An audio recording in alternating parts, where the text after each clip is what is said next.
أعوذ بالله من الشيطان الرجيم بسم الله الرحمن الرحيم أأنتم أشد خلقا أم السماء بناها رفع سمكها فسواها وأغطش ليلها وأخرج ضحاها والأرض بعد ذلك دحاها أخرج منها ماءها ومرعاها والجبال أرساها متاعا لكم ولأنعامكم. کیا تمہارا پیدا کرنا زیادہ سخت ہے یا آسمان کا جس کو اللہ تبارک و تعالیٰ نے بنایا اور اس کی چھت کو بلند کیا، پھر اس کو برابر کیا اور اس کی رات کو تاریک بنایا اور اس کی روشنی کو نکالا اور زمین کو اس کے بعد بچھایا اور نکالا اس سے اس کا پانی اور اس کا چارہ اور پہاڑوں کو اس میں گھر دیا تم فائدے کے خاطر تمہارے لیے اور تمہارے چوپایوں کے لیے. اللہ تبارک و تعالیٰ فرماتے ہیں دلیل بیان کرتے ہوئے بعث بعد الموت کے منکرین پر مخلوق کو دوبارہ پیدا کرنے میں ان کو پہلے مرتبہ پیدا کرنے کے بعد انتم اے لوگو اشد خلقا ام السما، یعنی بلکہ آسمان کا پیدا کرنا زیادہ سخت ہے تمہارے پیدا کرنے کے مقابلے میں، جیسا کہ اللہ تعالیٰ نے فرمایا لخلق السماوات والارض اکبر من خلق الناس. باری تعالیٰ کا فرمان بنا ہے، پس اس کی تفسیر فرمائی اپنے قول رفع سمکا فسواہا کے ذریعے سے، یعنی اس کو خوب بلند بنایا اور بہت چوڑا اور برابر کناروں والا اور مزین کیا ستاروں کے ذریعے سے رات کی تاریکی میں. باری تعالیٰ کا فرمان وَأَغْطَشَ لَيْلَهَا وَأَخْرَجَ ضُحَاهَا، یعنی اس کے رات کو سیاہ انتہائی تاریک بنایا اور اس کے دن کو روشن اور چمکدار بنایا. ابن عباس رضی اللہ تعالیٰ عنہ نے فرمایا اغطش لیلہا، یعنی اس کو تاریک بنایا، واخرج ضحاہا، یعنی اس کے دن کو روشن کیا. باری تعالیٰ کا فرمان والارض بعد ذلك دحاہا، اس کی تفسیر فرمائی اپنے قول اخرج منها ماءها ومرعاها کے ذریعے سے، اور تحقیق کے سورہ حامیم سجدہ میں گزر چکا کہ بلا شبہ زمین کو پیدا کیا گیا آسمان کے پیدا کرنے سے پہلے، لیکن بلا شبہ زمین کو بچھایا گیا آسمان کے پیدا کرنے کے بعد، اس معنی کر کے کہ نکالی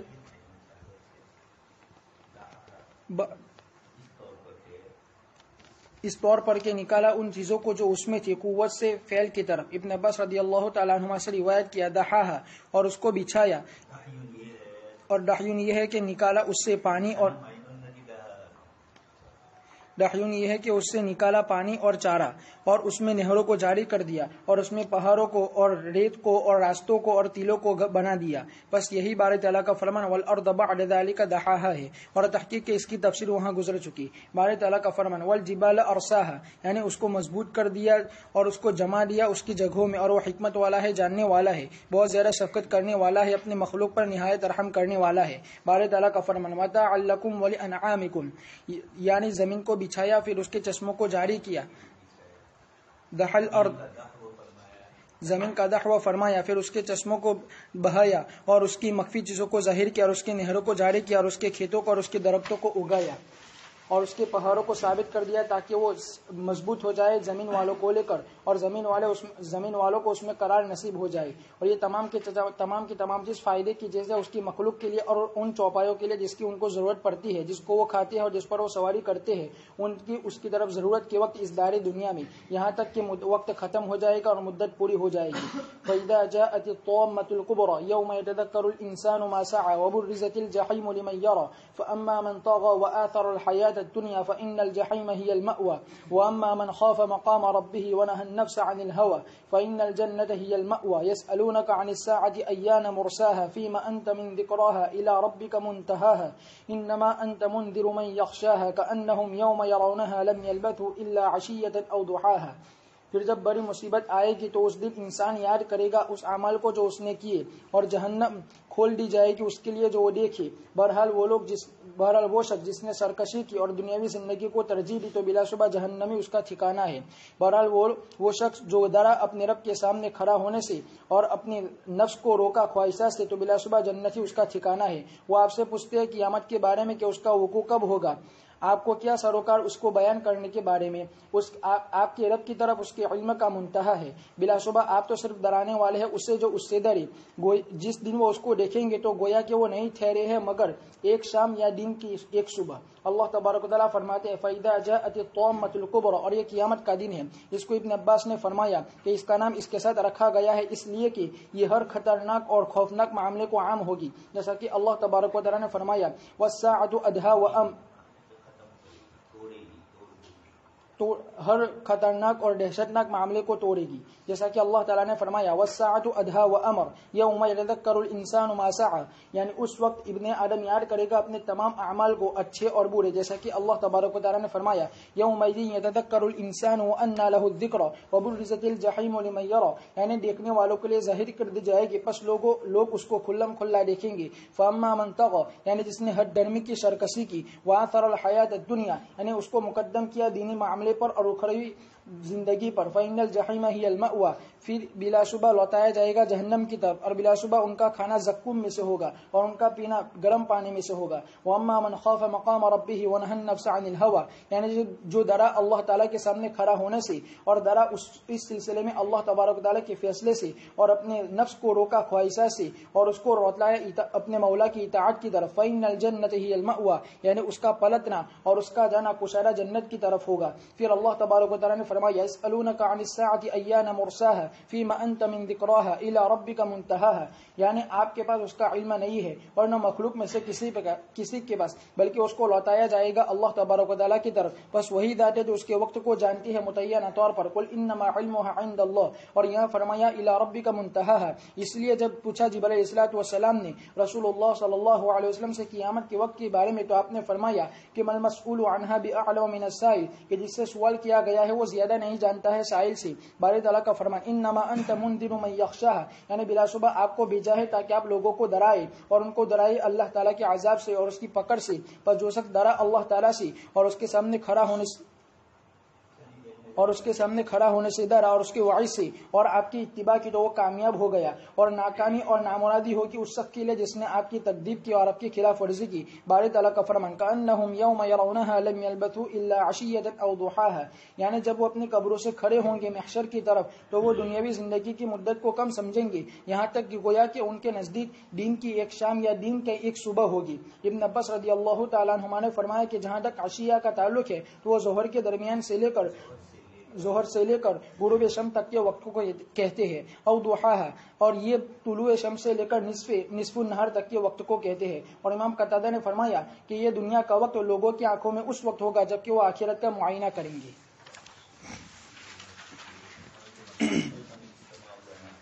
اللہ تبارک تعالیٰ انسانوں کو مختلف صورتوں کے اندر اللہ پاک نے انسانی تخلیق کو بھی ذکر کیا، آسمان و زمین کی تخلیق کو بھی بار بار ذکر فرمایا، انسان کو یاد دلایا. کلام عرب میں کچھ کلمات ایسے ہیں جو خود ان کی تفسیر نہیں ہو سکتی، یعنی یہ عربی زبان میں ایسا لفظ ہے کہ جو اس سے پہلے استعمال نہیں ہوا، یا یہ کہ عرب میں استعمال ہوا لیکن قرآن نے اس معنی میں نہیں لیا ہے. اسی میں سے یہ بناہا بھی ہے اور آگے تحوہ بھی ہے. اور آگے حضرت عمر رضی اللہ تعالیٰ عنہ کا ایک قول بھی آ رہا ہے. اللہ تبارک تعالیٰ نے ایک لفظ قرآن کی آیت میں آگے ذکر فرمایا، اس لفظ کی تفسیر میں ابن متاع لکم ولانعامکم، تو ابن حضرت عمر رضی اللہ تعالیٰ عنہ فرمایا کہ یہ معلوم نہیں ہے کیا ہے، اور پھر کہا کہ عمر تو کیوں پریشانی میں مبتلا ہو رہا ہے. اللہ پاک خود فرماتے ہیں ابن کی تفسیر متاع لکم ولانعامکم سے چارے کے ذریعے. تو یہاں پر بھی السماء بنا، آسمان کو بلند فرمایا، رفع اسم کہا فسواہا، اس کی بلندیاں، اس کی چوڑائیاں، کشادگیاں اللہ ہی اس کو جانتے ہیں. اغطش لیلہا واخرج ضحاہا، اس کی رات بھی نکالی اور اس کا دن بھی نکالا. رات اور دن کی ہیر پھیر ایک فطری اور طبعی طور پر ہو رہی ہے، اس لیے ہم لوگ یہ سمجھتے ہیں کوئی اس کی طرف تصور نہیں ہوتا، لیکن یہ بہت بڑی چیز ہے. اندھیرا چھا جائے پھر اجالا آ جائے، اجالا چھایا ہوا ہے اور پھر اس کے بعد اندھیرا ہے، اور روزانہ پابندی کے ساتھ، تواتر کے ساتھ، تسلسل کے ساتھ اپنے وقت مقررہ کے اوپر زمین کے اپنے محور پر گھومنا، آسمان کا پورے کل فی فلک یسبحون، ستاروں سیاروں کا، ان سب کے مجموعے کے بعد ایک چیز وجود میں آتی ہے. سارے کل پرزے ملتے ہیں، پوری مشینری بنتی ہے. اس طریقے سے دن کا نکلنا صرف دن کا نکلنا نہیں ہے، اس کے ساتھ ہزاروں چیزیں وابستہ ہے. اسی طریقے سے رات کا آنا یہ بھی مطلق اندھیرا نہیں ہے، اس کے ساتھ اللہ تبارک تعالیٰ نے بہت سارے نظام کو وابستہ کیا ہے. اس لیے اغطش لیلہا واللیل اذا یغشی بار بار ان آیتوں کو ذکر فرمایا.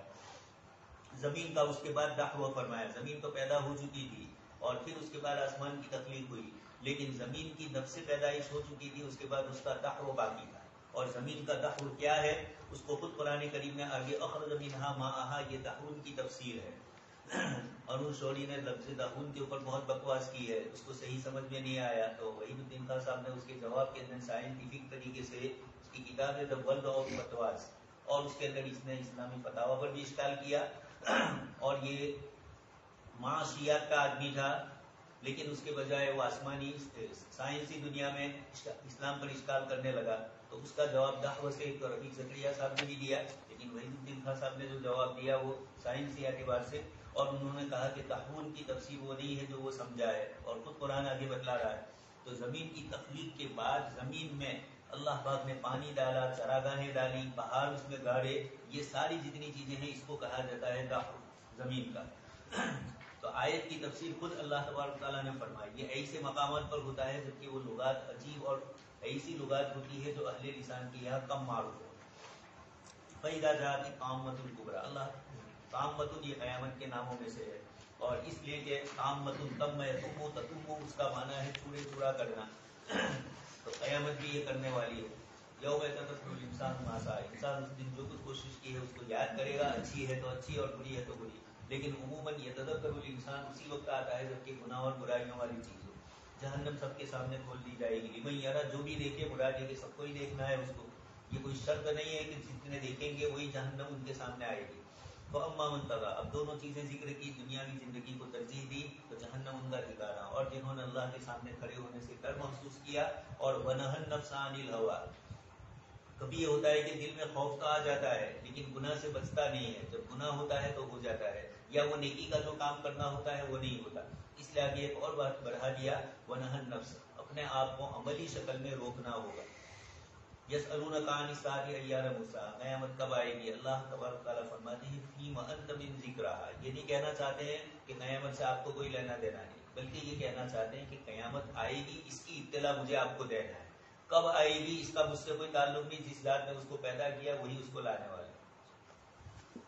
سورۃ عبس مکی ہے۔ فَأَنَّهُمْ يَوْمَ يَرَوْنَهَا لَمْ يَلْبَثُوا إِلَّا عَشِيَّةً أَوْ ضُحَاهَا، جب یہ آخرت کی زندگی دیکھیں گے لمبی چوڑی، تو دنیا کی زندگی اس کے مقابلے میں ان کو ایسی لگے گی کہ 70-80 سال عشیۃ تھا یا ضحیٰ تھا، سن گھنٹے تھے، یہ سمجھے گی آخرت کی زندگی کے مقابلے میں۔ جیسے دوسری آیت میں سورہ 18ویں پارے میں سورہ مومن میں اللہ پاک نے فرمایا، مومنون میں، کب لبثتم فی الارض عدد السنین، تم زمین میں کتنا ٹھہرے، قالوا لبثنا یوما او بعض یوم، ایک دن یا دن کا کچھ حصہ، اور پھر اس کے بعد بھی سمجھ میں نہیں آیا تو کہہ دیں گے فاسأل العادین، آپ کے اپنے فرشتوں سے پوچھئے وہ شمار کرتے ہیں۔ سورۃ عبس مکی ہے۔ بسم اللہ الرحمن الرحیم۔ عبس وتولى ان جاءه الاعمى وما يدريك لعله يزكى او يذكر فتنفعه الذكرى اما من استغنى فانت له تصدى وما عليك الا يزكى واما من جاءك يسعى وهو يخشى فانت عنه تلهى كلا انها تذكرة فمن شاء ذكره في صحف مكرمة مرفوعة مطهرة بأيدي سفرة كرام بررة۔ تر شروع ہوئی اور اعراض کیا یہ اس بات سے کہ آپ کے پاس ایک نابینا شخص آیا، آپ کو کیا معلوم کہ وہ سنور جاتا یا وہ نصیحت حاصل کرتا پھر اس کو نصیحت فائدہ دیتی۔ بہرحال جو بے پرواہ ہے تو آپ اس کی فکر میں لگے ہیں، اور آپ پر کوئی حرج نہیں ہے کہ وہ نہ سنوری، اور آپ پر لازم نہیں ہے کہ وہ نہ سنوری۔ بہرحال جو شخص آپ کے پاس دوڑ کر آتا ہے اور وہ ڈرتا بھی ہے تو آپ اس سے تغافل برتتے ہیں، ہرگز نہیں، بلا شبہ یہ نصیحت ہے، پس جو شخص آئے اس سے نصیحت حاصل کرے جو معزز صحیفوں میں ہے اور بلند و بالا پاک صاف ہے، ایسے لکھنے والے فرشتوں میں ہے، فرشتوں کے ہاتھوں میں ہے جو بزرگ پاک باز ہے۔ مفسرین میں کئی حضرات نے ذکر کیا کہ رسول اللہ صلی اللہ علیہ وسلم ایک دن قریش کے کچھ بڑے لوگوں سے بات چیت کر رہے تھے اور تحقیق آپ رغبت رکھتے تھے ان کے اسلام میں۔ اسی درمیان آپ ان سے بات چیت کر رہے تھے اور سرگوشی کر رہے تھے کہ اچانک ابن ام مکتوم آئے، اور یہ ان لوگوں میں سے تھے جو قدیم زمانے میں اسلام لائے تھے۔ پھر وہ رسول اللہ صلی اللہ علیہ وسلم سے پوچھنے لگے کسی چیز کے بارے میں، اور وہ آپ پر اس سے اصرار کرنے لگے، اور نبی کریم صلی اللہ علیہ وسلم نے چاہا کہ کاش کہ وہ اپنے اس وقت رک جاتے تاکہ وہ موقع پاتے ان لوگوں سے بات چیت کرنے میں، تما رکھتے ہوئے رغبت رکھتے ہوئے امید کرتے ہوئے رغبت رکھتے ہوئے اس کی ہدایت میں۔ اور آپ نے تر شروع کی ابن مکتوم کے سامنے اور ان سے اعراض کیا اور دوسرے شخص کی طرف متوجہ ہو گئے تو اللہ تبارک و تعالیٰ نے یہ آیت کریمہ نازل فرمائی، عبس وتولى ان جاءه الاعمى وما يدريك لعله يزكى، یعنی ان کو ان کے دل میں طہارت اور پاکی حاصل ہو جاتی، او يذكر فتنفعه الذكرى، یعنی ان کو نصیحت حاصل ہو جاتی اور وہ محارم سے رک جاتے۔ واما من استغنى فانت له تصدى، یعنی جو بے پرواہ ہے تو آپ اس کے ساتھ مشغول ہے تاکہ وہ وہ ہدایت پا جائے. وما علیک اللہ یزکا یعنی بلا شبہ یعنی آپ سے اس کے بارے میں نہیں پوچھا جائے گا اگر اس نے اپنے آپ کو پاک صاف نہیں کیا. واما من جاءک یسعی وهو یخشی یعنی وہ آپ کا ارادہ رکھ کرتے ہیں اور آپ کا قصد کرتے ہیں تاکہ وہ ہدایت حاصل کرے اس بات سے جو آپ ان کو فرمائیں گے. فانت عنہ تلہا یعنی مشغول ہو جاتے ہیں اور یہاں سے اللہ بے پرواہ ہو جاتے ہیں. اور یہاں سے اللہ تبارک و تعالیٰ نے حکم دیا رسول اللہ صلی اللہ علیہ وسلم کو یہ کہ وہ دارانہ کسی کے ساتھ خاص نہ کرے بلکہ اس میں برابری قائم کرے. شریف اور کمزور کے درمیان، فقیر اور مالدار کے درمیان، سردار اور غلام کے درمیان، مردوں اور عورتوں کے درمیان، بچوں اور بڑوں کے درمیان. پھر اللہ تبارک و تعالیٰ ہدایت دے گا جس کو چاہے گا صراط مستقیم کی طرف اور اسی کے لیے حکمت بالغہ اور حجت تامہ ہے. حافظ ابو یعلا نے انس رضی اللہ تعالیٰ عنہ سے روایت کرتے ہوئے فرمایا باری تعالیٰ کے فرمان عبس و تولى کے بارے میں فرمایا کہ ابن ام مکتوم رضی اللہ تعالیٰ عنہ نبی کریم صلی اللہ علیہ وسلم کی خدمت میں آئی اور آپ ابی بن خلف سے بات کر رہے تھے. بس آپ نے ان سے اعراض کیا تو اللہ تبارک و تعالیٰ نے عبس و تولى ان جاء الاعمى نازل کی. بس نبی کریم صلی اللہ علیہ وسلم اس کے بعد ان کا اکرام کرتی تھی. حضرت عائشہ رضی اللہ تعالیٰ عنہ سے روایت فرماتی ہے کہ عبس و تولى ابن ام مکتوم نابینا کے بارے میں نازل ہوئی. آپ وہ رسول اللہ صلی اللہ علیہ وسلم کے پاس آئی. بس پھر وہ کہنے لگے کہ مجھے میری رہنمائی فرمائیے. حضرت عائشہ فرماتی ہے کہ رسول اللہ صلی اللہ علیہ وسلم کے پاس ایک شخص تھا مشرکین کے بڑے لوگوں میں سے.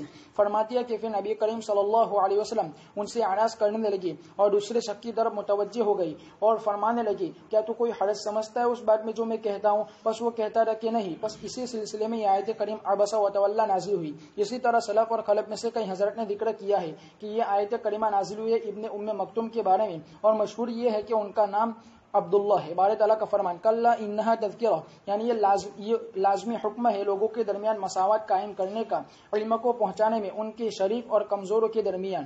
اور امام قتادہ نے فرمایا کلا انہا تذکرہ یعنی قرآن کریم فمن شاء ذکرہ یعنی جو شخص چاہے اللہ تعالیٰ کو یاد کرے اپنے تمام امور میں. اور احتمال ہے کہ ضمیر لوٹ رہی ہو وحی کی طرف اس پر کلام کی دلالت کرنے کی وجہ سے. بارے تعالیٰ کا فرمان فی صحف مکرمہ مرفوعۃ مطہرہ یعنی یہ صورت یا نصیحت فی صحف مکرمہ یعنی معزز اور باعزت صحیفوں میں ہے. مرفوعہ یعنی بلند و بالا مرتبہ والے ہے. مطہرہ یعنی میل کچیل سے زیادتی سے اور نقص سے پاک صاف ہے. باری تعالیٰ کا فرمان بی سفر. ابن عباس امام مجاہد نے فرمایا کہ اس سے فرشتے مراد ہے اور وہب بن منبہ نے فرمایا کہ اس سے محمد صلی اللہ علیہ وسلم کے صحابہ مراد ہے. امام قتادہ نے فرمایا کہ اس سے قراء مراد ہے. ابن جریر نے فرمایا کہ صحیح قول یہ ہے کہ سفر سے فرشتے مراد ہے اور سفر یعنی اللہ کے درمیان اور اس کی مخلوق کے درمیان واسطہ اور اسی سے سفیر کہا جاتا. سفیر اسی سے سفیر ہے کہ جو لوگوں کے درمیان صلح صفائی کرانے کی کوشش کرتا ہے. جیسا کہ شاعر نے کہا وما ادع السفارة بین قوم وما امشی بغش ان مشیت کہ میں نہیں چھوڑوں گا صلح صفائی کرانا میری قوم کے درمیان اور میں نہیں چلوں گا دھوکے کے ساتھ اگر میں چلا.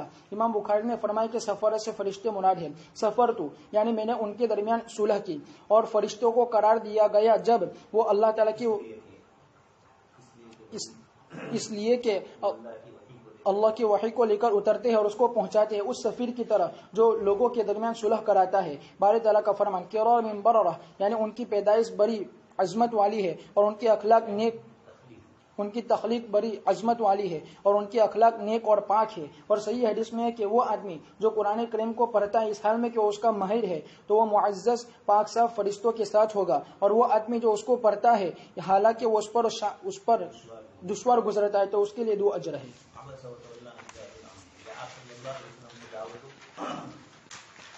کے سلسلے کے اندر یہ مسئلہ داعی کو پیش آتا ہے. وہ کچھ لوگوں کو کبھی کبھار یہ سمجھ لیتا ہے کہ یہ زیادہ اہمیت والے ہیں یا یہ اگر ایمان لے آئیں گے تو لوگوں کو زیادہ فائدہ ہوگا. یہاں دعوت تبلیغ میں فضل کریم صاحب رحمۃ اللہ علیہ احمد آباد کے وہ یہی کرتے تھے. جب جماعت لے کر جاتے کسی گاؤں میں تو یہاں کا سرپنچ کون ہے, سرپنچ صاحب کے گھر سیدھے جاتے اور وہیں سے تشکیل شروع کرتے یا وہیں سے گشت بھی شروع کرتے. تو دعوت میں ایسا ہوتا ہے کہ آدمی یہ سمجھتا ہے کہ فلاں اگر ایمان لے آیا تو اطراف کا پورا ماحول درست ہو جائے گا. دعوت میں ہمارے یہاں بھی لوگ یہ سمجھتے ہیں کوئی بڑا بدعتی ہے اور وہ دین کی طرف آ جائے تو اس کی وجہ سے اطراف کے دوسرے لوگ بھی دب جائیں. حضرت عمر کا اسلام یقیناً قوت والا ہوا, حضرت حمزہ کا اسلام قوت والا ہوا, طاقت والے تھے دونوں. تو اللہ تبارک و تعالیٰ نے دعوت میں ان چیزوں کی تاثیر تو رکھی ہوئی ہے لیکن ان کو مؤثر بالذات سمجھ لینا یہ داعی کے لیے نہیں ہے. اصل ہدایت اللہ کے ہاتھ میں. وہ کسی بڑے سے بڑے طاقتور کو بھی ایمان کی توفیق دے دے اور کسی کمزور کو بھی ایمان سے محروم کر دے. تو یہ اللہ تبارک تعالیٰ کی طرف سے تھا. لیکن خیر ابی ابن خلف بڑا سردار تھا. آپ صلی اللہ علیہ وسلم نے یہ سوچا کہ اس سے میں بات کر رہا ہوں دین کی, اور وہ تھوڑا نرم پڑا تھا. تمان کا لفظ جو آیا اس سے معلوم ہوتا ہے کہ آپ صلی اللہ علیہ وسلم کو اس کی اسلام میں دلچسپی بھی تھی اور اس کو بھی اسلام سے تھوڑی دلچسپی ہو چکی تھی. اس لیے آپ صلی اللہ علیہ وسلم نے اس کے ساتھ یہ معاملہ فرمایا. لیکن اس میں یہ ہو گیا کہ حضرت عبداللہ ابن ام مکتوم رضی اللہ تعالیٰ عنہ وہ آئے, یہ مومن تھے اور وہ مومن نہیں تھا. یہ آئے اور انہوں نے بھی الحق کا لفظ بھی روایت میں آیا, سوال پوچھنے میں تھوڑا اصرار کیا, اور نابینا تھے اس لیے ان کو معلوم نہیں تھا کہ سامنے کون بیٹھا ہوا ہے. اس لیے ان کی طرف سے ہلکی سی یہ ہوئی, اور آپ صلی اللہ علیہ وسلم کے دل میں یہ تھا کہ عبداللہ ابن ام مکتوم تو ہمارے ہیں, ابھی تھوڑی دیر ان سے بات نہیں کروں گا, وہ تو ایمان لا ہی چکے ہیں. اس لیے آپ صلی اللہ علیہ وسلم نے ہلکا سا یہ جو تغافل برتا ان سے, اللہ تبارک و تعالیٰ اپنے بندوں پر اور اپنے نبیوں کی اصلاح وہ خود فرماتے ہیں. اس لیے تربیت کے باب سے اللہ تبارک و تعالیٰ نے آپ صلی اللہ علیہ وسلم کے پاس یہ کروایا تاکہ امت میں جب اس طرح کے حالات ہو کہ کمزور طبیعت والا لیکن ایمان والا ہے, پرانا مسلمان ہے اور ایک نیا ہے, اور اس کو اتنی طلب نہیں ہے یا ہے ہی نہیں ایمان میں, اس کو بالکل طلب نہیں, اور ایسے شخص کی رعایت کریں ہم. تو اسلام نے بتلا دیا کہ مالداروں کے مقابلے میں صرف اس کی مالداری یا صرف اس کا عہدہ اور منصب یہ ایمان کے لیے کافی نہیں ہے. اللہ تبارک تعالیٰ دلوں کے مالک ہے. اس لیے کسی پرانے اسلام والے کے مقابلے کے اندر اس کمزور آدمی سے جو ایمانیات میں کمزور ہے اس کی رعایت کر کے اس کو ترجیح دی جائے دوسرے کے مقابلے میں, یہ پسندیدہ نہیں سمجھا گیا. اور ہدایت کا مسئلہ ہے ہی ایسا, کون کس وقت ہدایت پر آتا ہے کسی کو معلوم نہیں. ہمارے محلے میں مولانا احمد صاحب تنکاری جو ہے کرکے سب ان کے بڑے ابا رہتے تھے, 4 ان کے بھائی ہیں, ان کے والد صاحب بڑے دیندار تھے. ان کے مولانا کے دادا, ہم لوگ چھوٹے تھے تو وہ قرآن کلاس سے پڑھتے تھے, کلاس لے کر بڑے حروف کا قرآن جو ہوتا ہے, اتنے پابند آدمی تھے وہ پوری زندگی. ایک دن وہ ہم کو سنانے لگے کہ میرے 4 بیٹے تھے, اس میں 2 بڑے اکر ہے, سخت تھے. اس میں یہ ہمارے محلے میں رہتے تھے اور مولانا کے والد, یہ 2 سخت مزاج تھے, اور 2 دوسرے تھے وہ نرم تھے. تو یہ ان کو چونکہ دیوبندی گینے چنے تھے اس وقت, تو انہوں نے کہا کہ میرے دل میں ہوا کہ قلعہ میں تو آور نہیں, جو سخت ہے وہ, اور یہ جو نرم ہے وہ شاید میری بات سنیں گے. لیکن الٹا ہوا, جو سخت تھے وہ تو پکے دیوبندی بن گئے, اور ایسے پکے کے محلے میں کسی بدعتی کی ہمت نہیں تھی ہمارے. ایک تھے اکیلے لیکن بولنے میں اتنے پاورفل تھے وہ. تو یہ اس طریقے سے ہوا. اور اس کے مقابلے میں جو نرم بچے تھے وہ زندگی بھر, ایک تو پھر بعد میں آ گئے لیکن دوسرے تو اسی حال میں دنیا سے رخصت ہوئے, اور ان کی اولاد بھی بدعتی حافظ مولوی بنے ہیں, وہ بھی ان کے ساتھ اس لائن میں ہی گئے ہیں. تو یہ اللہ تبارک تعالیٰ کی طرف سے ہدایت. اس لیے ہدایت کی بھی دعوت کے بھی اصول اور ضابطے ہیں, بے ضابطگی نہیں ہے دعوت کے اندر. اللہ تبارک تعالیٰ اپنے نبی کو بھی دعوت کے اصول اور ضابطوں میں رہنا فرما رہے.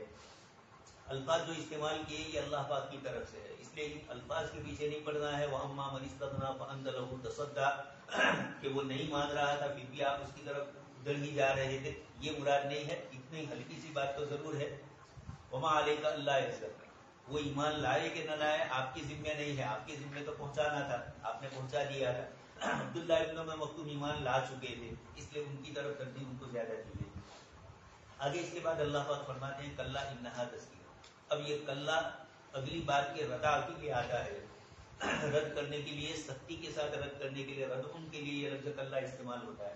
کلا حقاً کے معنی میں بھی ہے, 2-3 دن پہلے یہ لفظ آ گیا. کلا حقاً کے معنی میں شرح صدور الذہب میں شروع میں ہی ہے کلا انہا کلمۃ ہی قائلھا, وہاں کلا حقاً کے معنی میں, اور کہیں کلا ردا کے لیے آتا ہے جیسے یہاں پر انہا تذکرہ. یہ ہا کی ضمیر کس کی طرف لوٹے, یہ جو واقعہ پیش آیا اس کی طرف, جس کو لفظ وصیت سے تعبیر کیا کہ کلا انہا تذکرہ, یہ آپ کو وصیت ہے, یعنی دعوت دینے والے کو ہر ایک کو یہ اصول اور ضابطہ بتلایا جا رہا ہے. یا انہا سے ہا کی ضمیر قرآن کریم کی طرف لوٹے, ہا تو مؤنث ہے, پھر قرآن کی طرف کیسے لوٹے؟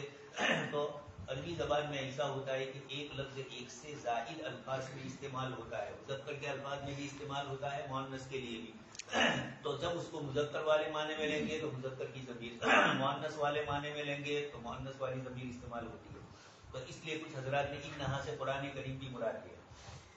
انہا تذکرہ یہ سراپا نصیحت ہے. فمن شاء ذکر, جو اللہ کی طرف رجوع کرنا چاہے اللہ تبارک تعالیٰ اس کی رجوع کو قبول کریں گے. ضمیر کو کلا انہا میں وحی کی طرف بھی لوٹایا تو وحی ہی ہے اللہ پاک کی طرف سے. ابسا کے ذریعے, ابسا سے لے کر یہاں تک جو آیت نازل ہوئی وہ وحی ہی ہے, اس لیے وہ بھی مراد ہے. آگے اس کے بعد قرآن کریم کی فضیلت ذکر فرمائی. فی صحف مکرمہ, معزز صحیفوں میں اللہ پاک نے اس کو لوح محفوظ میں رکھا تھا. اور مرفوع قرآن کریم کی عظمت بلند ہے. ان ھذا القرآن یہدی للتی ہی اقوم، اس لیے قرآن یعلو ولا یعلی، یہ بلند ہی رہتا ہے. مطہرہ پاکیزہ صحیفوں میں تھا، پاکیزہ فرشتوں کے ہاتھ میں تھا، پاکیزہ رسولوں پر نازل ہوا، سبھی پاکیزگیاں.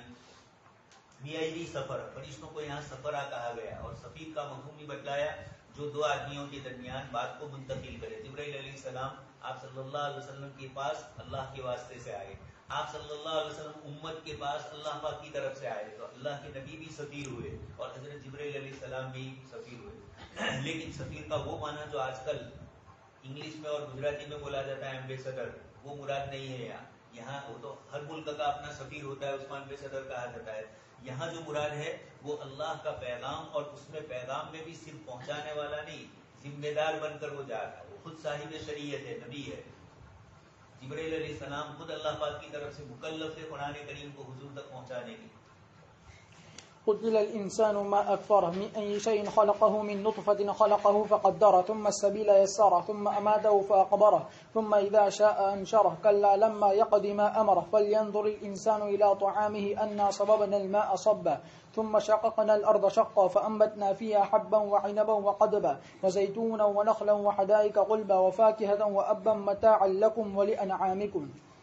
انسان مارا جائے، کس قدر وہ ناشکرا ہے، کس چیز سے اللہ تبارک و تعالیٰ نے اس کو پیدا کیا. نطفے سے اللہ تبارک و تعالیٰ نے اس کو پیدا کیا، پھر اس کا اندازہ لگایا، پھر راستہ اس کے لیے آسان کیا، پھر اس کو موت دی، پھر اس کو قبر میں پہنچا دیا، پھر جب وہ چاہے گا اس کو دوبارہ اٹھائے گا. ہرگز نہیں، اب تک اس نے پورا نہیں کیا اس حکم کو جو اللہ تعالیٰ نے اس کو دیا تھا. بس چاہیے کہ انسان دیکھے اپنے کھانے کی طرف کے بلا صبح ہم نے پانی برسایا، پھر ہم نے زمین کو فارا، پھر ہم نے اس میں غلہ اگایا اور انگور اور ترکاری اور زیتون اور کھجور اور گھنے باغات اور میوے اور اب، اور یہ فائدے کے لیے تمہارے لیے، تمہارے چوپایوں کے لیے. اللہ تبارک و تعالیٰ فرماتے ہیں مذمت بیان کرتے ہوئے ان لوگوں کی جو بعث بعد الموت کے منکرین ہیں بنی آدم میں سے. قتل الانسان ما اکفر، ابن عباس رضی اللہ تعالیٰ عنہما نے فرمایا کہ انسان پر لعنت کی گئی ہے، اور یہ جن سے انسان ہے جو جھٹلاتی ہے اس کے کثرت کے جھٹلانے کی وجہ، جو جھٹلانے والی ہے اس کے کثرت جھٹلانے کی وجہ سے. ما اکفرہ یعنی کس قدر زیادہ ناشکرے ہے. ابن جریر رحمۃ اللہ علیہ نے فرمایا کہ احتمال یہ کہ مراد یہ ہو کہ کس چیز نے اس کو کفر پر آمدہ کیا، یعنی اس کو آمدہ کیا یوم معاد کے جھٹلانے پر. امام قتادہ نے فرمایا ما اکفرہ یعنی کس قدر اس پر لعنت کی گئی ہے. پھر اللہ تبارک و تعالیٰ نے بیان کیا ان کے سامنے کہ کیسے اس کو پیدا کیا حقیر چیز سے، اور بلا شبہ وہ قادر ہے اس کو دوبارہ پیدا کرنے پر جیسا کہ اس کو پہلے مرتبہ پیدا کیا. بس اللہ تبارک و تعالیٰ نے فرمایا من ای شیء خلقہ من نطفۃ خلقہ فقدرہ، یعنی مقرر کر دیا اس کی موت کو، اس کے رزق کو اور اس کے عمل کو اور بدبخت یا نیکبخت ہونے کو. ثم السبیل یسر، ابن عباس رضی اللہ تعالیٰ عنہ نے فرمایا کہ پھر اس پر اس کا نکلنا آسان کر دیا اس کی ماں کے پیٹ سے. امام مجاہد نے فرمایا یہ ایسا ہی ہے جیسے کہ بارے تعالیٰ کا یہ فرمان انا ہدیناہ السبیل اما شاکرا و اما کفورا، یعنی ہم نے اس کے سامنے بیان کر دیا اور ہم نے اس کے سامنے واضح کر دیا اور ہم نے اس پر اس کا علم آسان کر دیا، اور یہی زیادہ راجح ہے واللہ اعلم. بارے تعالیٰ کا فرمان ثم اماتہ فاقبرہ، یعنی اس کے اللہ تعالیٰ کے اس کو پیدا کرنے کے بعد اماتہ فاقبرہ یعنی اس کو قبر والا بنا دیا. عرب لوگ کہتے ہیں کہ قبرت الرجل، جبکہ وہ اس کو دفن کر کے واپس لاتی. واقبرہ اللہ یعنی اللہ تعالیٰ نے اس کو قبر میں دفن کروا دیا. واقبرہ وطردت عنی فلانا وطردہ اللہ، یعنی اللہ تعالیٰ نے اس کو دھتکار کر، میں نے فلانے کو اپنے سے دور کر دیا اور اللہ تعالیٰ نے اس کو دھتکار دیا، یعنی اس کو دھتکار کر پھینک دیا. بارے تعالیٰ کا فرمان ثم اذا شاء انشرہ، یعنی اس کو پیدا کرے گا اس کی موت کے بعد، اور اسی سے کہا جاتا ہے البعث والنشور. ابو سعید رضی اللہ تعالیٰ عنہ نبی کریم صلی اللہ علیہ وسلم سے روایت کرتے کہ آپ نے فرمایا کہ مٹی ہر چیز کو کھا جائے گی انسان کی مگر ریڑھ کی ہڈی. پوچھا گیا کہ وہ کیا ہے اللہ کے رسول صلی اللہ علیہ وسلم، تو آپ نے فرمایا کہ وہ رائی کے دانے کے برابر ہے اور اسی سے ان کو اٹھایا جائے گا، اسی سے تم پیدا کیے جاؤ گے. اور یہ حدیث صحیحین میں ثابت ہے اس زیادتی کے بغیر، اور اس کی الفاظ اس کے یہ ہے کہ بنی آدم کا ہر جز بوسیدہ ہو جائے گا مگر ریڑھ کی ہڈی، اسی سے پیدا کیا جائے گا اور اسی میں اس کو ترکیب دی جائے گی، اسی میں جوڑا جائے گا. بارے تعالیٰ کا فرمان کلا لما یقضی ما امر. ابن جریر نے فرمایا کہ اللہ تبارک و تعالیٰ فرماتے ہیں کہ ہرگز نہیں، معاملہ اس طرح نہیں ہے جیسا کہ یہ انسان جیسا کہ انسان کافر کہتا ہے اس بات یہ کہ تحقیق کہ اللہ تبارک اس نے اللہ تبارک تعالی حق ادا کر دیا تو اس پر تھا، یعنی اپنے مال میں اور اپنے نفس میں. لما یقضی ما امر، اللہ تعالیٰ فرماتے ہیں کہ اس نے حق ادا نہیں کیا جو اس پر فرض کیا گیا تھا اپنے پروردگار کے فرائض میں سے. امام مجاہد سے روایت ہے، فرمایا کہ کسی نے کبھی بھی کوئی حق ادا نہیں کر سکتا ہر اس چیز کا جو اس پر فرض کیا، جس کو اللہ تعالیٰ نے اس پر فرض کیا ہے. باری تعالیٰ کا فرمان فَلْيَنْظُرِ الْإِنسَانُ إِلَىٰ طَعَامِهِ، اس میں احسان ہے اور اس میں استدلال ہے. زمین کے نباتات کو زندہ کرنے کے ذریعے، بنجر زمین سے نباتات کو زندہ کرنے کے ذریعے سے جسموں کو زندہ کرنے پر بار اس کے کہ وہ بوسیدہ ہڈیاں ہو جائیں گے اور چکنی مٹی ہو جائیں گی، الگ الگ مٹی ہو جائے.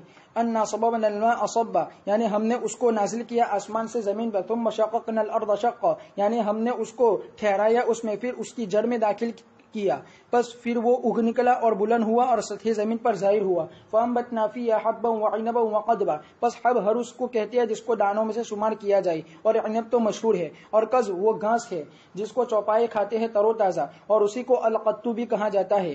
اور ابن عباس امام قتادہ نے یہ فرمایا، اور حسن بصری نے فرمایا کہ القضب سے چارہ مراد ہے. وزیتون، اور یہ بھی مشہور ہے، یہ خود بھی سالن ہے اور اس کا شیرہ بھی سالن ہے، اور اس کے ذریعے سے چراغ جلائے جاتے ہیں اور اس کے ذریعے سے تیل بنایا جاتا ہے. ونخلا، یعنی کھایا جاتا ہے کچا اور ادھ کچڑی اور تر اور خشک اور ادھ پکی اور پکی ہوئی، اور اسی سے شیرہ اور سرکہ بنایا جاتا ہے. وحدائق غلبا، یعنی باغ. حسن قتادہ نے فرمایا کہ گلب سے مراد بڑے بڑے پور میوے کھجور ہے. ابن عباس امام مجاہد نے فرمایا کہ ہر وہ چیز جس کو سمیٹا جائے، لپیٹا جائے اور جمع کیا جائے. ابن عباس نے بھی یہی فرمایا کہ گلبا سے مراد وہ درخت ہے جس کے ذریعے سے سایہ حاصل کیا جائے. حضرت اکرمہ نے فرمایا کہ گلبا یعنی بھرے ہوئے گودے. باری تعالیٰ کا فرمان وفاکہۃ وابا، جہاں تک میووں کا تعلق ہے تو ہر وہ پھل ہے جس کے ذریعے سے لذت حاصل کی جائے. ابن عباس رضی اللہ تعالیٰ عنہ نے فرمایا کہ فاکیہ ہر وہ ہے جو تر و تازہ کھایا جائے، اور اب وہ ہے جس کو زمین اگائے ان چیزوں میں سے جس کو چوپائے کھاتے ہیں اور انسان نہیں کھاتے ہیں. اور ان سے ایک روایت میں ہے کہ وہ جانوروں کی گھاس ہے. اور امام مجاہد نے فرمایا کہ اب سے مراد چارہ ہے. امام مجاہد امام حسن سے روایت ہے کہ اب چوپایوں کے لیے ہے جیسے کہ میوے بنی آدم کے لیے. اور حضرت عطا سے روایت ہے کہ ہر وہ چیز جو سطحی زمین پر اگتی ہے وہ اب ہے. امام ضحاک نے فرمایا کہ ہر وہ چیز جس کو زمین اگائے میوے کے علاوہ تو وہ اب ہے. امام عوفی نے فرمایا ابن عباس سے کہ اب چارہ اور گھاس کو کہتے ہیں. ابن عمر بن خطاب رضی اللہ تعالیٰ عنہ، چارہ اور چراہ گاہ. روایت کیا گیا ہے کہ عمر بن خطاب رضی اللہ تعالیٰ عنہ نے عبس و تولا پڑھی. پھر جب اس آیت پر پہنچے وفا کیا تھا وہ اب تو فرمایا تحقیق کہ ہم نے میوے کو تو جان لیا، بس اب کیا ہے.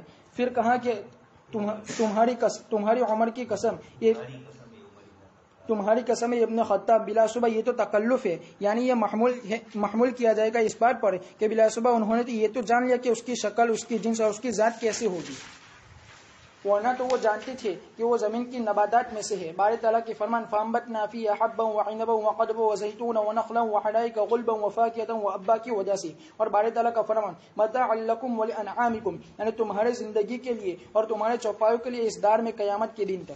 انسان ہلاک ہو ماں اکفرہ، یہ تفسیر کا سیغہ ہے. اس نے کتنی ناشکری کی، ماں اکفرہ ماں احسنہ من ای شیء خلقہ. پہلے تو انسان کی ناشکری کو ذکر کیا کہ یہ انسان کتنا ناشکرا ہے، اور پھر یہ بتلا دیا کہ جو ناشکرا ہے وہ خود کون تھا، اس کی اپنی حقیقت کیا ہے. من ای شیء خلقہ، ذرا یہ سوچے کہ اللہ نے مجھے کس سے پیدا کیا. من نطفۃ خلقہ، پانی سے اللہ نے پیدا کیا، مائع مہین سے. فقدرہ، اور پھر اس کا اندازہ لگایا رحم مادر کے اندر 9 مہینے کتنی ترکیب اور کتنے مرحلوں سے وہ گزرا، اور گزرنے کے بعد دنیا کے پیٹ میں آیا، اور پھر دنیا میں بھی تقدیر اس کے ساتھ اللہ نے کیسی وابستہ کی. کھانا پینا، ضروریات زندگی، بیماری، تکلیف، راحت، یہ ساری چیزیں جو اس کے ساتھ وابستہ ہوئی قدرہ ہوئی، سب اس میں آ گیا. ثم السبیل یسر، ایک اندازے سے 9 مہینے یا جتنی بھی مدت اللہ نے مقرر کی ہے، اس مدت مقررہ پر اللہ پاک کی طرف سے اس کی تخلیق تکمیل کو پہنچتی ہے اور وہ دنیا میں آتا ہے. ثم السبیل یسر، ثم السبیل یسر، سبیل کا لفظ عام ہے عربی زبان میں، اس لیے مختلف معانی ادا ہو سکتے ہیں. پہلا اولین معنی جو ہے آیت کے سیاق و سباق سے جو ملتا جلتا، وہ یہ کہ اس تنگ راستے سے ماں کے بدن سے اس کو نکالا گیا. اتنی چھوٹی جگہ اور وہاں سے اتنا بڑا انسان سر کے ساتھ نکلتا ہے، یہ اللہ تبارک تعالیٰ کی قدرت ہی تو ہے. اس لیے سب سے پہلے ثم السبیل یسر کا یہ ظاہری معنی کچھ حضرات نے وہ بھی لیا، اور پھر اس کے بعد دوسرا معنی زندگی کی راہیں اس کے لیے آسان کی، ظاہری بھی آسان کی اور باطنی اعتبار کی بھی آسان کی.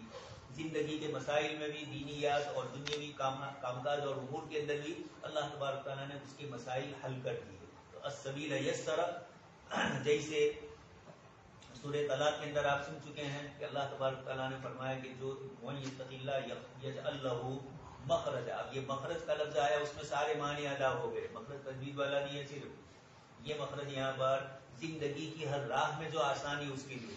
اس طرح اس جگہ پر بھی ثم السبیل یسر، زندگی کے تمام مسائل اس کے آسان ہو جائیں گے. اپنے انفرادی زندگی کے بھی، اجتماعی معاشرتی زندگی، معیشتی زندگی، روحانی زندگی، جتنی بھی شکلیں ہو سکتی ہیں وہ سب اس کے اندر آ گئی. اس لیے فرمایا کہ علم دیا اللہ نے، اوزہناہ وسہلنا علیہ علمہ، ہم نے اس کے لیے پڑھنا پڑھانا آسان کیا. ہم نے آسان کیا، وہ آسان چاہتا نہیں ہے، آسان کو بھی نہیں لے رہا ہے وہ. ثم اماتہ فاقبرہ، خبر نہیں ہمیں بھی پہلی کے لیے کونے کے ہیلو. ثم اماتہ فاقبرہ، پھر اس کو موت دی اور اقبرہ، اس کو قبر والا بنایا. عربی زبان میں یہ محاورہ بولا جاتا ہے قبرۃ الرجل. جب آدمی قبر کھودے تو اس کے لیے بھی قبرۃ الرجل. قبرستان کا متولی ہو تو بھی قبرۃ الرجل اس کو بھی کہا جائے گا. قبر تو مجرد سے بھی ہے اور اقبرہ اللہ، افعال کی نسبت اللہ پاک کی طرف، اس لیے کہ اقبرہ، ہم کسی کو قبر والا نہیں بناتے ہیں، قبر کی ذمہ داری تو لیتے ہیں اور قبر تک پہنچانا یہ اللہ تبارک تعالیٰ کی طرف سے. ترت عنی فلانا واطردہ اللہ، میں نے فلانے کو اپنے سے دور کر دیا اور اللہ نے بھی دور کیا. یہ محاورے ہیں عربی زبان میں، اس طرح بولے جاتے ہیں. جب چاہیں گے مرنے کے بعد دوبارہ حشر ہوگا اس کا. اور اس کو بتلا دیا، روایت اس سے پہلے بھی آ چکی ہے کہ رائی کے دانے کے برابر اس کی عظم الدم جو ہوگی قبر کی، اس کی کمر کی ہڈیوں میں سے باریک سے باریک ایک جز لیا جائے گا رائی کے دانے کے برابر. اللہ پاک اس کے محتاج نہیں ہے. پہلی تخلیق میں کہاں تھا وہ؟ یہاں جو بتلایا گیا یہ کہ تم چاہے جل جاؤ، کٹ جاؤ، کچھ بھی ہو جاؤ، اور پھر پورے اوپر کی دنیا میں ہوائی جہاز میں لے جاتے ہیں. جواہر لال نہرو میں رہو تو اوپر کی ایک تو جلائی نے، رات کو پھر ہوئے ہندوستان میں بہائی گئی کہ حضرت کی ملفوظات ساری دنیا پر رہے بدماش. خیر، تو یہ اس طرح کی جو چیزیں ہوتی ہیں ان کے یہاں ان چیزوں کو یہی سمجھا جاتا ہے، اس لیے وہ کرتے ہیں. پنچ بھومی میں ولین کیا، تو وہ کیسے ولین ہوتے ہیں وہ اللہ ہی جانتے. تو یہ اس طریقے کی جو چیزیں ان کے یہاں ہے، اللہ تبارک تعالیٰ نے یہاں فرما دیا کہ تم چاہے کٹ جاؤ، جل جاؤ، کہیں بھی ہو جاؤ، ہماری طرف سے تمہیں پورا زندہ نکالنا ہے. کلا لما اپنی ماں پر، اللہ پاک فرماتے ہیں اب تک انسان نے اللہ کی فرائض کو ادا نہیں کیا.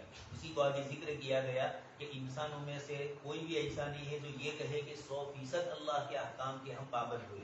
کہیں نہ کہیں چوک ہو ہی جاتی ہے، فرائض میں بھی، واجبات میں بھی. ہاں، انبیاء کرام علیہ الصلوۃ والسلام ہے جن کو اللہ نے اسی چیز کے لیے پیدا کیا، تو انہوں نے اللہ تبارک تعالیٰ کی طرف سے جو بات آئی وہ ابراہیم الذی وفا، اللہ کا خود قبول کرتے ہیں کہ انہوں نے ہماری وفاداری کی. حضرت ایوب علیہ السلام کے لیے عبدن شکورا فرمایا، حضرت اسماعیل کے لیے، تمام انبیاء کے لیے. 23واں پارہ اس کے اندر اللہ تبارک تعالیٰ نے سورہ صاد کی اخیری آیتوں کے اندر، اخیری رکوع سے پہلے والے رکوع کے اندر اللہ تبارک تعالیٰ نے اپنی عبادنا الاخیار جو فرمایا، اللہ کے پسندیدہ نبی، ان سب کی تعریف فرمائی. فلینظر الانسان، انسان کو ایک تو بتلایا کہ تو کس سے پیدا ہوا اس پر غور کر تو تکبر ختم ہو جائے گا. دوسرا ہے کہ تو کھانا جو کھا رہا ہے یہ کہاں سے آیا اور کس طریقے سے آ رہا ہے. مولانا علی میاں صاحب نے القراۃ الراشدہ میں ایک چھوٹا سا قصہ لکھا ہے، روٹی کی آپ بیتی، روٹی کھائے نہیں، اس کی آپ بیتی. روٹی کہتی ہے کہ میں کیسی تیرے پاس آئی، کہاں کسی نے گیہوں بوئے اور بونے کے بعد اس پر کیسے مرحلے گزرے اور ہم تک آتے ہوئے کتنے بیچ کے مرحلے ہوتے ہیں. اس کے بعد گیہوں کا دانہ ہمارے پاس آتا ہے، چکی میں جاتا ہے اور آنے کے بعد پھر روٹی کی شکل میں ہم کھاتے ہیں. تو ایک روٹی کو ہم تک آنے میں اللہ پاک نے کتنے احسانات فرمائے، کتنی مخلوق کو اس سے وابستہ کیا. سورج کی روشنی اس پر پڑی، چاند کی چاندنی پڑی تو گیہوں کے اندر پکنا ہوا. اللہ تبارک تعالیٰ نے اس کے اندر کیا کیا مرحلوں سے ان کو گزارا. تو اس طریقے سے یہاں پر بھی اللہ پاک فرماتے ہیں کھا رہے ہیں بسم اللہ بول کے یا بغیر بسم اللہ کے، لیکن یہ پتہ نہیں ہوتا ہے کہ یہ اللہ کی نعمت میرے پاس کیسے آئی. معمولی سی جلیبی اس نے کیسے ڈالی، تو یہ تو یہاں کا مرحلہ ہے. آٹا کیسے بنا، آٹے سے پہلے تو کتنی مخلوقات لگی ہے. تو روٹی بھی یہی کہتی ہے کہ تیرے پاس آنے تک بس تو یہ ہو گئی گیا تو کو دے جوانو. یہاں چوکن نہ لے کے بہنے کا یہ درس کی مجلس ہے، آواز کی مجلس نہیں ہے. کتنی نہ ہو بڑی ہو نہ ہو بڑے تو نہ ہو گئے. روٹلے ملتے ہیں یہاں سے کسی سننے ہی کے لیے ملتے ہیں. فَلْيَنْظُرِ الْإِنسَانُ إِلَىٰ طَعَامِهِ، کھا پی کے جارے کیسے ہوتے ہیں، اَنَّا صَبَبْنَا الْمَاءَ صَبًّا، اللہ پاک فرماتے ہیں ہم نے کیسے پانی بہایا آسمان سے، پھر زمین کو کیسے پھاڑا اور زمین کے اندر سے بیج کیسے نکلتے ہیں، کتنی منفرد مٹی کے اندر سے ہلکی سی باریک سی کھوپل نکلتی ہے جو ہاتھ میں چھوٹا بچہ پکڑے تو بھی مسل لے، لیکن وہ زمین کو پھاڑ کر اوپر آتی ہے، دنوں میں گیا ہے نہیں، تو یہ کس طریقے سے وہ نکلتی ہے۔ اللہ پاک فرماتے ہیں کہ یہ دیکھ لیجیے، فَأَنبَتْنَا فِيهَا حَبًّا وَعِنَبًا وَقَضْبًا، ہم اس میں سے حبًّا دانا اگاتے ہیں، عنبًا انگور، قضبًا قضبن کی تفسیر فرمائے آگے، الگ الگ حضرات نے الگ الگ چیزیں ذکر کی، اس لیے کہ جیسے انسان کے کھانے میں الگ الگ ٹیسٹ ہوتے ہیں، سموسے کا الگ نے بھجیے کا، اس طریقے سے ان کا لچکے کا الگ، لچ کو نام ہو ویسے نہیں کھاوا میں، تو جانور اس کو زیادہ کھاتا ہے، دودھ بھی زیادہ دیتا ہے، اسی طریقے سے کچھ جانور ہے جن کے لیے بھینس وغیرہ جو دودھ زیادہ دیتی ہے ان کو کھلانے کے لیے کھوڑ آتا ہے، اس کے اندر کہیں اس کا مختلف قسم کی رنگتیں جمع کر دی جاتی ہے، کہیں تھوڑا سا مگ ڈال دیا، کہیں گیہوں ڈال دیے، کہیں اور دوسری چیزیں ڈال دی، وغیرہ ڈال دیا، تو یہ سب مجموعہ ملا کر جو بنایا جاتا ہے اور پھر وہ جانور کھاتا ہے اس کو کہا جاتا ہے قضب۔ تو ان کے کھانے میں بھی ٹیسٹ الگ الگ قسم کے ہیں، یہ کا الگ ٹیسٹ ہوگا، اور ابھی جو میں نے کہا لچکا اس کا ٹیسٹ الگ ہوگا، اور دوسری کھانے پینے کی چیزیں ہوتی ہے اس کا ٹیسٹ الگ ہوتا ہے۔ ہم لوگ چھوٹے تھے محلے میں ایک صاحب نے تل کھیت میں بوئے تھے، تو اس کے بعد وہ تل کا چھوڑوے سب لے کر آتے تھے، تو جانور تو کھاتے کھاتے، اس سے پہلے ہم لوگ چھوٹے بچے تھے کھیت اندر بھی، تو ان کے ہاتھ بھی نہیں جاتا تھا، تو خیر تو جس کی مالک کی ہے وہ کھلائے، اس کی ذمہ داری ہے، لیکن یہ کہ اس طریقے سے تو اس کا ٹیسٹ الگ ہوتا ہے جانوروں کو کھانے کے لیے، تو ہر ایک چیز کا الگ الگ ٹیسٹ یہ قضبن میں سب آ گیا۔ جیسے انسان کے لیے الگ الگ قسم کا ہے، حلیم بنتا ہے انسان کے لیے، اور اسی طرح کھچڑا بنتا ہے تو مختلف چیزیں اس میں ڈال کر بنائی جاتی ہے، اس طریقے سے جانوروں کے لیے بھی انسان جو اس طریقے کا بھوسا تیار کرتا ہے یہ قضبن ان سب کو شامل ہے۔ اس لیے کسی نے کیا کہا، کسی نے کیا کہا، مختلف مفسرین نے کہا، لیکن آپ کھیت والے ہیں دیہاتوں میں دیکھتے ہیں جانوروں کو کھلانے کے لیے کیا کیا ہوتا ہے۔ زیتون کو انسان کے لیے مستقل ذکر کیا، نخلاً اور زیتون یہ شاندار قسم کی نعمتیں ہیں، وہ حدائق غلبا، ایسے باغات کے جو بڑے پڑے ہیں، بلاذ الکرام، جس کے اندر پھل لدے ہوئے ہیں، کل ما التف واجتمع، ہر اس چیز کو جو لپٹ جائے جانور کسی چیز کے اوپر اور پھر اس کے بعد جمع ہو جائے۔ اللہ تبارک تعالیٰ نے کچھ سبزیوں کو ایسا رکھا ہے کہ اس کے اوپر جیسے فلاور، آپ دیکھتے ہیں فلاور کے اوپر بڑا پتا ہوتا ہے اور انڈر فلاور ہوتا ہے، اور وہ بھی شریف تو پوری کی پوری لپٹی ہوئی ہے بال کی طرح، تو یہ اس طریقے سے اللہ تبارک تعالیٰ نے ان سب چیزوں کو جمع کیا ہے۔ غلبن غلاظ الاوساط، جو موٹے ہو جس سے سایہ بھی حاصل کر سکے۔ آگے اس کے بعد ابن کا لفظ ذکر کیا، فاقیہات کو تو جانتے ہیں آپ، اور ابن کیا ہے حضرت عمر نے خود اپنے لیے فرمایا، اور پھر اس کے بعد وضاحت کر دی کہ چارہ جانوروں کا جو ہوتا ہے اسی کو ابن سے تعبیر کیا، اللہ پاک نے آگے خود اس کی تفصیل فرمائی۔ فإذا جاءت الصاخة يوم يفر المرء من أخيه وأمه وأبيه وصاحبته وبنيه لكل امرئ منهم يومئذ شأن يغني وجوه يومئذ مسفرة ضاحكة مستبشرة ووجوه يومئذ عليها غبرة ترهقها قطرة أولئك هم الكفرة الفجرة۔ پھر جب شور مچانے والی چیز آئے گی جس دن انسان بھاگے گا اپنے بھائی سے، اپنے ماں سے، اپنے باپ سے، اپنے بیوی سے، اپنے بیٹوں سے، ہر انسان ان میں سے ہر انسان کے لیے اس دن ایک ایسی فکر ہوگی جو اس کو دوسرے سے بے نیاز کر دے گی، اور کچھ چہرے اس دن روشن ہوں گے، ہنستے ہوئے حشاش بشاش ہوں گے، اور کچھ چہرے اس دن ایسے ہوں گے کہ ان پر گرد و غبار ہوگا اور ان پر سیاہی چھائی ہوگی، یہی لوگ بدکار کافر ہے۔ ابن عباس رضی اللہ تعالی عنہ نے فرمایا الصاخہ یہ قیامت کے ناموں میں سے ایک نام ہے، اللہ تبارک و تعالی نے اس کی عظمت کو بیان کیا اور اس سے اپنے بندوں کو ڈرایا۔ امام بغوی نے فرمایا کہ الصاخہ یعنی قیامت کا دن، اس کا نام اس کے ذریعے سے رکھا گیا اس لیے کہ وہ کانوں کے پردوں کو پھاڑ دے گی، یعنی مبالغہ کیا جائے گا اس کے سنانے میں، یہاں تک کہ قریب تھا کہ اس کے کان کو یہاں تک کہ قریب ہے کہ اس کو بہرا کر دی۔ یوم یفر المرء من اخیہ وامہ وابی وصاحبتہ وبنی، یعنی وہ ان کو دیکھے گا اور ان سے بھاگ جائے گا، اس لیے کہ وہ بڑی ہولناک اور بڑی خطرناک حالت ہوگی۔ حضرت اکرمہ نے فرمایا کہ آدمی اپنی بیوی سے ملے گا، پس وہ اس سے کہے گا اے فلاں کیا میں تیرا شوہر نہیں تھا، پس میں تیرے لیے کیسا شوہر تھا، پس وہ کہے گی کہ تم بہت اچھے شوہر تھے، اور وہ اس کی آپ بہت اچھے شوہر، آپ بہت اچھے شوہر تھے، اور وہ اس کی تعریف کرے گی جتنی وہ چاہے. پھر وہ اس سے کہے گا کہ بلا شبہ میں تجھ سے آج ایک نیکی مانگتا ہوں جو تو مجھے ہبہ کر دے تاکہ میں نجات پاتا ہوں اس مصیبت سے جس کو تو دیکھ رہی ہے. پس بیوی اس سے کہے گی کہ یہ تو بہت تھوڑا ہے جو آپ نے مانگے ہے، لیکن میں طاقت نہیں رکھتی کہ میں تمہیں کچھ بھی دوں. میں بھی اسی طرح ڈرتی ہوں جس طرح تم ڈرتے ہو. راوی نے فرمایا کہ بلا شبہ آدمی اپنے بیٹے سے ملے گا، بس وہ اس سے چمٹ جائے گا، بس وہے گا اے میرے بیٹے کیا میں تیرے لیے کیسا والد تھا. بس وہ تعریف کرے گا. پھر وہ اس سے کہے گا اے میرے بیٹے بلا شبہ مجھے ضرورت ہے تیری نیکیوں میں سے ایک ذرہ برابر نیکی کی تاکہ میں نجات پاتا ہوں اس کے ذریعے سے اس مصیبت سے جس کو تو دیکھ رہا ہے. بس اس کا بیٹا اس سے کہے گا اے میرے پیارے والد یہ تو بہت کم ہے جو تم نے مانگا ہے، یہ تو بہت آسان ہے جو تم نے مانگا ہے، لیکن میں بھی ڈرتا ہوں اسی طرح جس طرح تم ڈرتے ہو، پس میں طاقت نہیں رکھتا ہوں کہ میں تم کو اس میں سے کچھ بھی دوں. اللہ تبارک و تعالیٰ فرماتے ہیں یوم یفر المرء من اخیہ وامہ وابی وصاحبتہ وبنی. اور حدیث صحیح میں ہے شفاعت کے معاملے کے بارے میں، یہاں تک کہ عیسیٰ بن مریم علیہ السلام بھی فرمائیں گے کہ میں آج سوال نہیں کروں گا مگر میری ذات کے بارے میں، نہ میں سوال کروں گا اس میری والدہ کے بارے میں جس نے مجھے جنا. ابن عباس رضی اللہ تعالیٰ عنہما سے روایت ہے کہ رسول اللہ صلی اللہ علیہ وسلم نے فرمایا کہ تم جمع کیے جاؤ گے ننگے پیر، برہنہ بدن، پاپائیدہ اور غیر مختون. راوی نے فرمایا کہ ان کی بیوی محترمہ نے عرض کیا، حضرت عائشہ رضی اللہ تعالیٰ عنہ نے عرض کیا کہ اللہ کے رسول کیا ہم میں سے باز کے سطر دیکھیں گے؟ تو فرمایا کہ ہر انسان کے لیے اس دن ایک ایسی حالت ہوگی کہ وہ دوسرے سے بے نیاز ہو جائے گا، یا فرمایا کہ ایک ایسی چیز کے ساتھ وہ مشغول ہو جائے گا کیا ہی مشغول کر دے گی وہ اس کو دیکھنے سے. امام نسائی نے عروہ سے انہوں نے عائشہ رضی اللہ تعالیٰ عنہ سے روایت کرتے ہوئے فرمایا کہ رسول اللہ صلی اللہ علیہ وسلم نے فرمایا کہ لوگوں کو اٹھایا جائے گا قیامت کے دن ننگے پیر، برہنہ بدن، غیر مختون.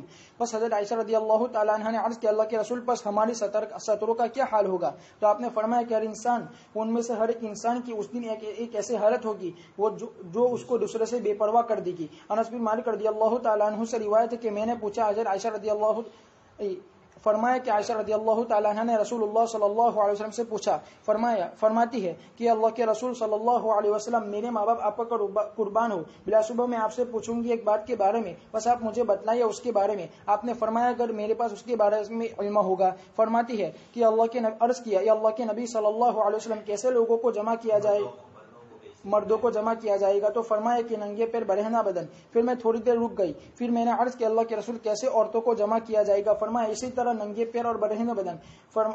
فرماتی ہے کہ ہائے افسوس قیامت کے دن سے. فرمایا ہائے شرمگاہ کے لیے قیامت کے دن. فرمایا کہ کس چیز کے بارے میں تم پوچھ رہی ہو؟ بلا شبہ تحقیق کے میرے اوپر ایک ایسی آیت نازل ہوئی ہے جو تم کو نقصان نہیں دے گی، خواہ آپ پر کپڑے ہو یا کپڑے نہ ہو. حضرت عائشہ نے عرض کیا کہ وہ کون سی آیت ہے اللہ کے نبی صلی اللہ علیہ وسلم؟ آپ نے فرمایا کہ لِكُلِّ امْرِئٍ مِّنْهُمْ يَوْمَئِذٍ شَأْنٌ يُغْنِي. اور امام بغوی نے اپنے تفسیر میں فرمایا نبی کریم صلی اللہ علیہ وسلم کی زوجہ محترمہ حضرت سعودہ رضی اللہ تعالیٰ عنہ سے عرض کیا کہ فرماتی ہے کہ رسول اللہ صلی اللہ علیہ وسلم نے فرمایا کہ لوگوں کو ننگے پیر اور برہنہ بدن غیر مختون اٹھایا جائے گا اور تحقیق کے پسینہ ان کو لگام دے دے گا اور وہ کانوں کی لو تک پہنچ جائے گا. بس میں نے عرض کیا یا اللہ کے رسول ہائے شرم کا ہم میں سے باز کی طرف دیکھیں گے؟ فرمایا کہ تحقیق کے لوگ مشغول ہوں گے. لِكُلِّ امْرِئٍ مِّنْهُمْ يَوْمَئِذٍ شَأْنٌ يُغْنِي. بارے تعالیٰ کا فرمان وجوہ یومئذ مسفرہ ضاحکۃ مستبشرہ، یعنی لوگ وہاں دو فرقوں میں ہوں گے، ایک کچھ چہرے روشن ہوں گے یعنی تابناک ہوں گے، ضاحکۃ مستبشرہ یعنی خوش و خرم ہوں گے، تحقیق کے خوشی ظاہر ہوگی ان کے چہروں پر، اور یہی لوگ جنت والوں میں سے ہوں گے. وجوہ یومئذ علیہا غبرہ ترہقھا قطرہ، یعنی ان پر چھا جائے گی اور ان کو دھپ لگی قطرہ یعنی سیاہی. اور حدیث میں ہے کہ کافر کو پسینہ لگام پہنائے گا، پھر گرد و غبار اس کے چہرے پر چھا جائے گا. بس یہی بارے تعالیٰ کا فرمان وجوہ یومئذ علیہا غبرہ ہے. ابن عباس رضی اللہ تعالیٰ عنہ نے فرمایا ترہقھا قطرہ یعنی ان کے چہروں پر سیاہی چھا جائے گی. بارے تعالیٰ کا فرمان اولئک هم الکفرۃ الفجرہ، یعنی جو جن کے دل کافر تھے اور فاسق و فاجر تھے اپنے اعمال میں، جیسا کہ اللہ تبارک و تعالیٰ نے فرمایا ولا یلد الا فاجرا کفارا. قیامت کے ناموں میں سے ہے، اس لیے اتنی زور سے آواز آئے گی کہ جو آدمیوں کے کانوں کو بہرا کر دے گی. مراد یہ ہے کہ سنانے کے لیے اتنی تاکید ہوگی کہ وہ یہ نہیں کہے گا کہ وہ پوچھو آواز ہے تو تم ہم دنوں سے تو دن چل رہے ہوگی، یہ نہیں ہوگا.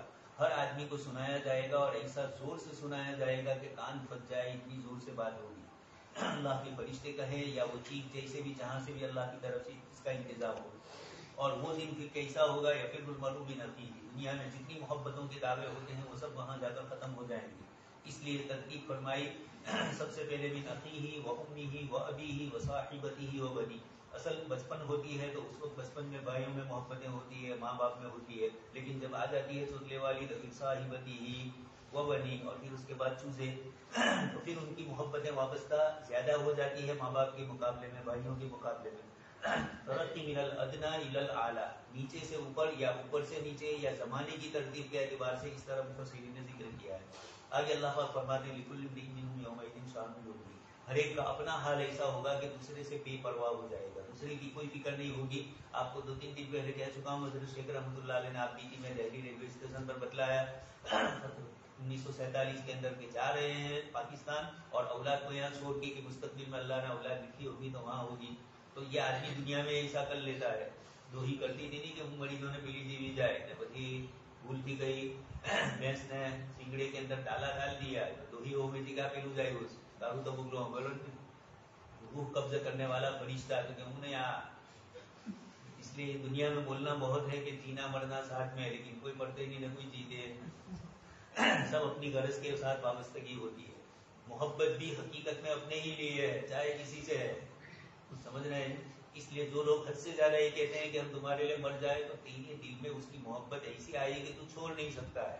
اگر آئی ہو حقیقی اندر دیکھو یہ سب چھوڑ دینے کا. لکل امرئ منہم یومئذ شأن یغنیہ، ہر ایک کو دوسرے سے بے پرواہ کر. اس لیے یہ سارے تعلقات، یہ ساری محبتیں اور ساری چیزیں دنیا سے ہی وابستہ ہے، اور وہاں جا کر پھر اچھے لوگ تو ہے الاخلاء یومئذ بعضهم لبعض عدو الا المتقین، نیک بیوی ہوگی، پرہیزگار بیوی ہوگی، نیک شوہر ہوگا تو اپنے ایک دوسرے کے ساتھ رہیں گے. التناہم وما التناہم من عملہم الحقنا بہم ذریتہم، باپ کا درجہ اوپر ہوگا، بیٹے کا نیچے ہوگا تو اوپر والا نیچے تشریف لائے گا.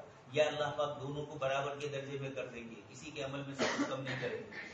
وجوہ یوم، اس لیے یہ دنیا کے جتنے بھی تعلقات ہیں یہ سمجھ میں ابھی دنیا ہی بتلا دیتی ہے.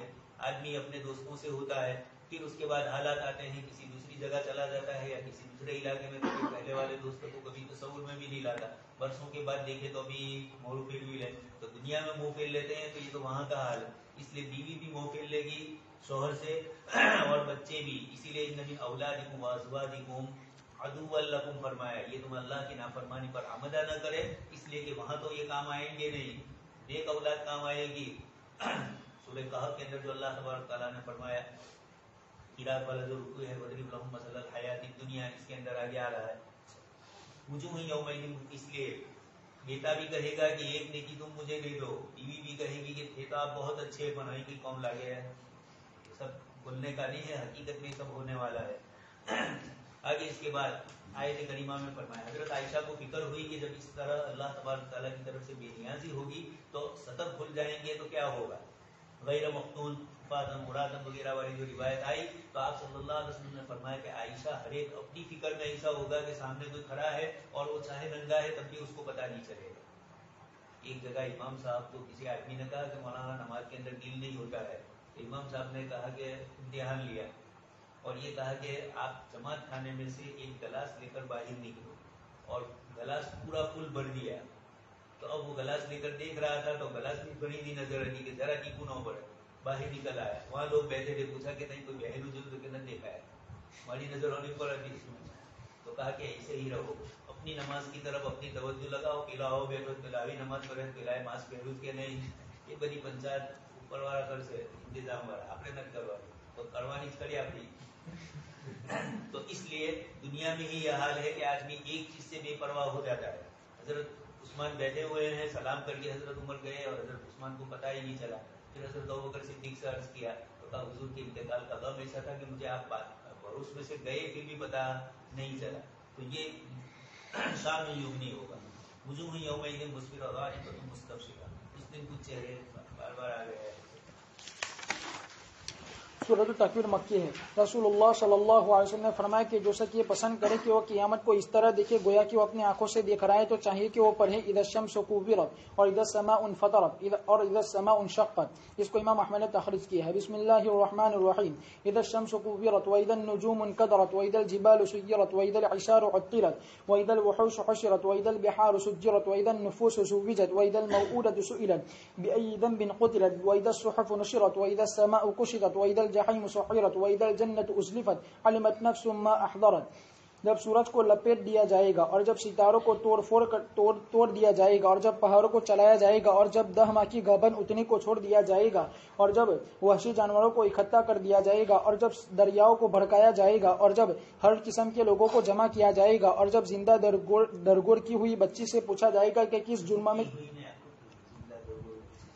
جب زندہ درگور بچی سے پوچھا جائے گا کہ کس جرم میں تجھے قتل کیا گیا، وَإِذَا الصُّحُفُ اور جب صحیفے نامۂ عمل کھول دیے جائیں گے اور جب آسمان کی کھال اتار دی جائے گی اور جب جہنم کو بھڑکایا جائے گا اور جب جنت کو قریب لایا جائے گا تو اس وقت جاننے کا ہر شخص اس کو لے کر آیا ہوگا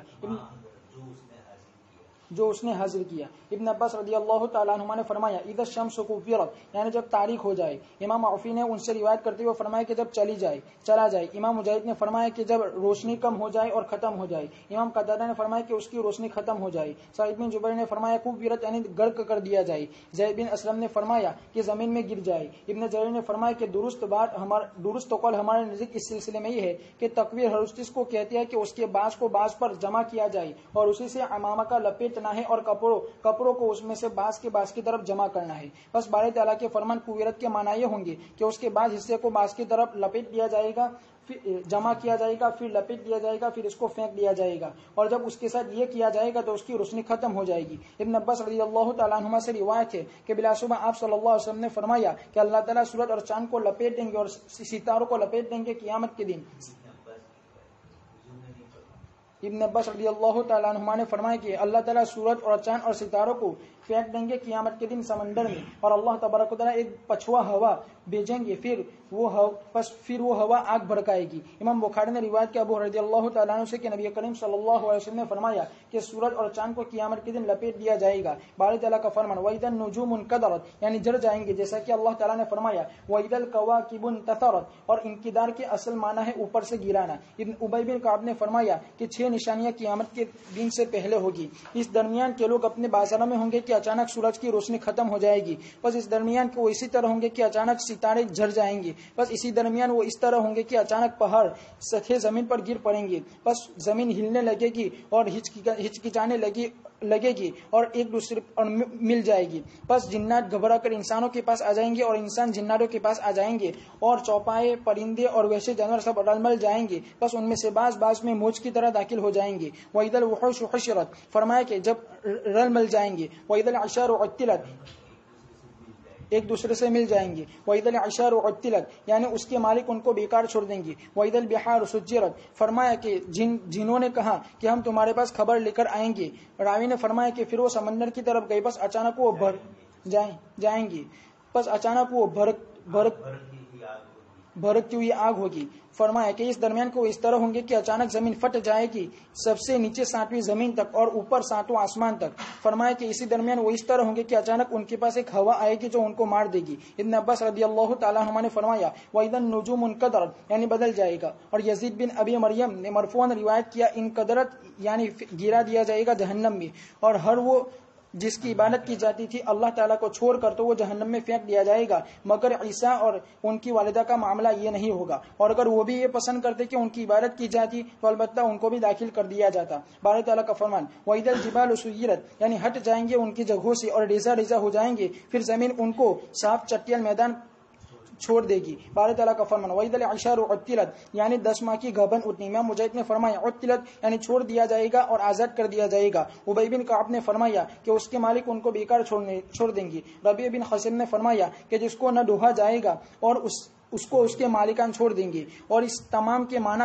قریب ہے، اور مقصود یہ ہے کہ 10 ماہ کی گابن اتنی وہ ان کے نزدیک سب سے زیادہ پسندیدہ ہوتی ہے اور ان کے مال بوجھ کو اٹھانے والی ہوتی ہے، اور اس کا واحد عشراء ہے، اشراؤ ہے، اور تحقیق لوگ اس سے بے پرواہ ہو جائیں گے اس کی کفالت سے اور اس کے ذریعے سے فائدہ اٹھانے سے اس بڑی خطرناک ہولناکی کی وجہ سے جو ان کے پاس آئے گی، اور یہ قیامت کا دن کا معاملہ ہوگا اور اس کے اسباب کا واقع ہونا ہوگا۔ پوچھا گیا کہ بلکہ یہ قیامت کے دن ہوگا جب ان کے مالک اس کو دیکھیں گے، اسی طرح ان کے لیے اس کی طرف کوئی راستہ نہیں ہوگا۔ اور تحقیق یہ کہا گیا ہے گھبن اٹھنے کے سلسلے میں کہ بلا شبہ وہ بادل ہوں گے جن کو چلتا چھوڑ دیا جائے گا آسمان اور زمین کے درمیان۔ اشار کا معنی کہ بلا شبہ وہ بادل ہوں گے کہ جن کو چلتا چھوڑ دیا جائے گا آسمان اور زمین کے درمیان دنیا کو ویران کرنے کے لیے، اور راجح قول یہ ہے کہ اس سے مراد اونٹنی ہے۔